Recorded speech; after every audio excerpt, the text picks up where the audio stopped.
back on North Dakota Today, and it's time for the NDT Kids Connection. And as usual, I'm joined by best-selling author and family harmony expert Lorraine Pursell. Good morning to you, Lorraine. Hi, Kevin. All right, this is an interesting topic. We hope we do this as parents, teaching your kids to be resilient. We want them to be tough. We want them to be able to succeed in life.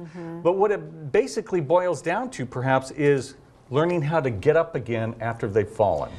Yes, and not running after the person that pushed him down and going, "You're a bad kid." You know, let your child process through all of that.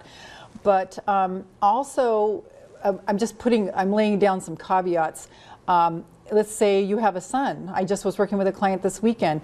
They have a son, and every time he's crying, this father goes, "You shouldn't cry." So, you know, it's like, no, don't do that. You know, boys need to cry. They need to emote. Just drop all of that, you know.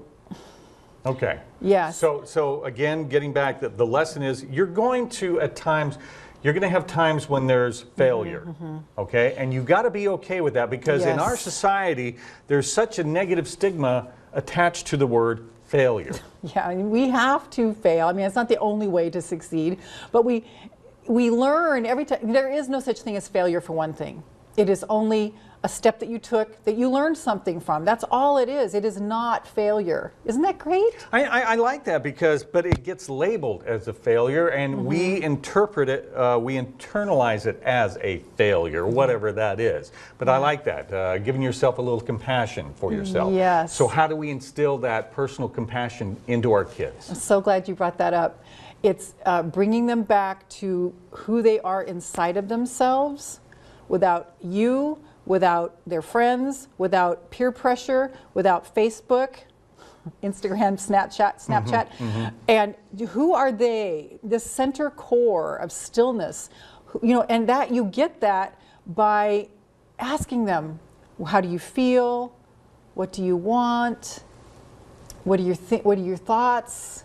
And starting to really pull them in so that they get to express themselves. Now, I know we've talked about related topics on this before, and it always comes back to when they're younger. So I'm assuming that this is the same thing here. We have to teach our kids to be resilient when they're young. Well, as young as we can, and if we have a teenager and we haven't done this yet, you start, again, you initiate by saying, "I made a terrible mistake. I have not been there for you. I have not spent time with you like I know that I should, and I really want to start doing that. Is there some way that we can start to bridge this gap? Because I really love you and I really care about this relationship." All right. And then hopefully, again, this is all you can do as a parent when they're out on their own in the big bad world. Hopefully they will be able to take those steps. Even if they do, quote unquote, fail, they're still able to pick themselves up and move on with their life instead of wallowing in it. Yes, and blaming other people. And again, it comes back to us. Are we blaming other people in front of them? Are we blaming our boss, our job? We all know people that like to blame other people instead of themselves. Yes, yes. And so when your child, you know, say does skin their knees, either, you know, physically or metaphorically, how do we coach them to, you know, instead of like, just get back up, you know, brush that off, but like, oh, okay, we're going to process through those feelings and then we're going to start again. All right. Let's tell everybody about stopyellingатyourkids.com. What's that all about? It's a free 50-page ebook that I wrote that's all about parents taking care of themselves so that they don't burn out while they're raising their family well. All right. And just go to the website there on your screen, and it's free. Yes, it's free. Absolutely. Great. Thank you so much, Lorraine. Thanks, Kevin. All right. We'll be right back with more North Dakota Today.